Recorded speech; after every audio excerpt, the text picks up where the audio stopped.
जब भी कोई कहानी कही जाती है तो सुनने वाले दो तरह के होते हैं। कुछ लोग आस्थावान होते हैं, सीधे सरल स्वभाव के होते हैं, जो हर कहानी को सच मानते हैं कि सच में बिल्कुल ऐसा हुआ होगा। और कुछ लोग थोड़ा तार्किक बुद्धि के होते हैं, वो ये मानते हैं कि हर कहानी में कहानीकार की कल्पनाओं का कुछ अंश शामिल है। तो आज मैं सुनाऊंगा एक कहानी और बताऊंगा इसके पीछे का साइंस। बहुत साल पहले की बात है। भगवान राम के पूर्वजों में जो बहुत राजा हुए थे, उनमें से एक राजा थे युवनाश्व, और उनके बच्चे नहीं थे। तो आगे की पीढ़ी कैसे चलती? अगर उनके बच्चे नहीं होते तो भगवान राम भी नहीं होते। तो उन्होंने अपने समय के एक बहुत ही ज्ञानी ऋषि को बुलाया, च्यवन ऋषि, जिनके नाम से च्यवनप्राश फेमस है। तो च्यवन ऋषि ने उनके लिए यज्ञ किया और उन्होंने एक घड़े में पानी भरा और उसे अभिमंत्रित करके बाहर रात भर रख दिया, खुले आसमान में। रात को जब युवनाश्व राजा उठे और उन्हें बहुत तेज प्यास लगी, तो उन्हें पता नहीं था कि ये घड़े का पानी पर मंत्र किया गया है। उन्होंने उस पानी को पी लिया। सुबह जब च्यवन ऋषि को ये बात पता चली तो उन्होंने कहा कि ये तो तुम्हारी पत्नी रानी के लिए था, वो पीती तो प्रेग्नेंट होती, तो अब तुम प्रेग्नेंट हो गए।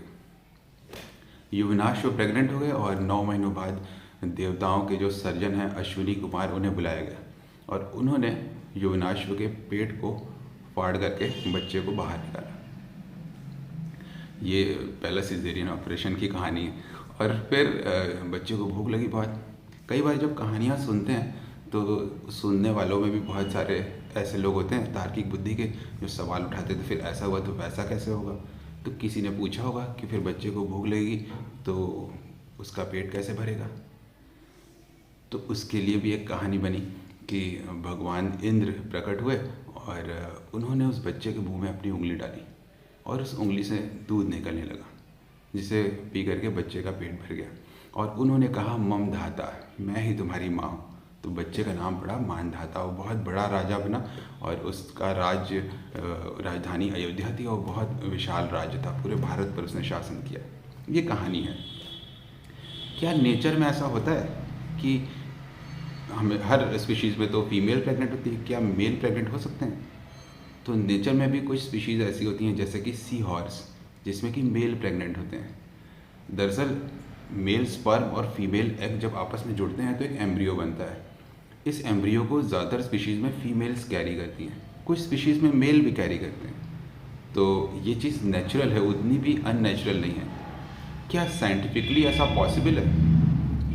ये जो एम्ब्रियो होता है ये एक तरह का पैरासाइट होता है।